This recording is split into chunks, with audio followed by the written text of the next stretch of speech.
La livre britannique n'a jamais été aussi survendue qu'aujourd'hui. Tous les yeux sont actuellement rivés sur la paire livre-dollar. IPEC Oscar Deskaya, London Capital Group.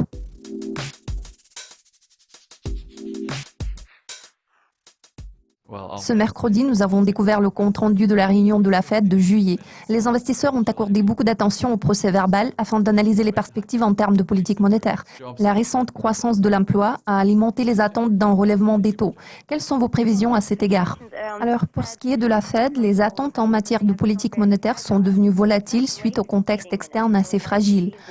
En ce qui concerne la probabilité d'une hausse des taux, je pense que cette option ne devrait pas être exclue. Pourtant, il faut garder à l'esprit qu'il existe une nette divergence entre les variables économiques fondamentales des États-Unis et les tendances économiques observées dans le reste du monde. À l'heure actuelle, les banques centrales de plusieurs pays tels que le Japon, le Royaume-Uni, l'Australie et la Nouvelle-Zélande assouplissent leur politique monétaire. Bien évidemment, la Fed s'est retrouvée dans une situation très délicate car si elle décide de relever les taux trop tôt, cela aura une incidence défavorable sur l'économie américaine. Selon nous, la Fed ne passera pas à l'action en septembre en raison d'un contexte macroéconomique difficile. Le marché prévoit une hausse de 25 points de base en décembre, mais le degré de probabilité s'élève actuellement à moins de 50%. Pourtant, si tel est le cas, il se peut que la Fed soit contrainte de prendre du recul au premier trimestre de 2017. À notre avis, la Fed va adopter une attitude plus conciliante dans un proche avenir. Cette semaine, nous découvrirons le compte-rendu de la réunion de la BCE pour juillet. Il devrait fournir certains détails sur l'impact du vote en faveur du Brexit sur l'économie de la zone euro, ainsi que sur les craintes relatives au système bancaire. Quels sont les problèmes les plus urgents à régler pour la BCE? Nous ne prévoyons pas de surprise du côté de la BCE. La Banque centrale européenne a été conforme à sa stratégie visant à relancer la croissance et à stimuler l'inflation. En ce moment, la zone euro doit faire face à la crise bancaire en Italie.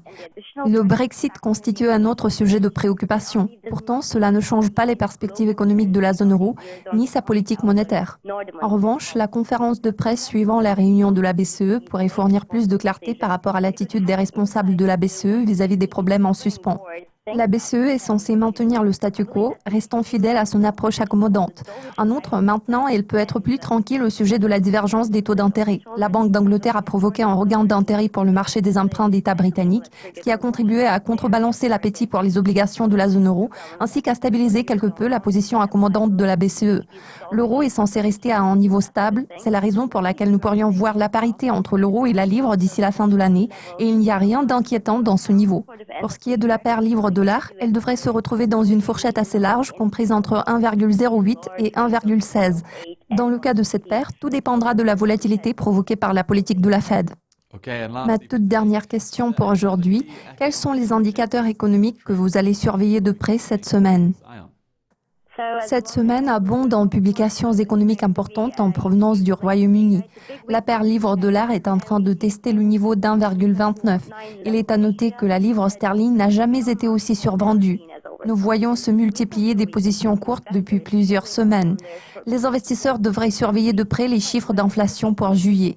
Pourtant, en toute logique, ces données ne seront pas encore représentatives de l'impact du vote britannique pour la sortie de l'Union européenne.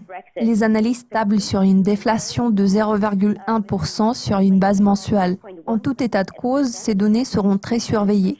L'assouplissement de politique monétaire par la Banque d'Angleterre a certainement contribué à améliorer la situation.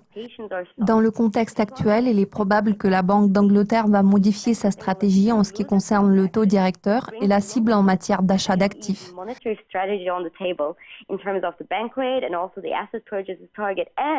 La paire livre-dollar a toutes les chances de s'établir à 1,30 vu que la livre sterling est survendue. En outre, cette paire pourrait regagner du terrain pour s'établir au-dessus du niveau d'1,30. L'évolution de cette paire de devises mérite une attention particulière à notre avis. Merci de votre participation, IPEC. Restez à l'affût de nos mises à jour régulières pour être au courant de tout ce qui se passe sur les marchés financiers. Merci de votre attention. À la prochaine.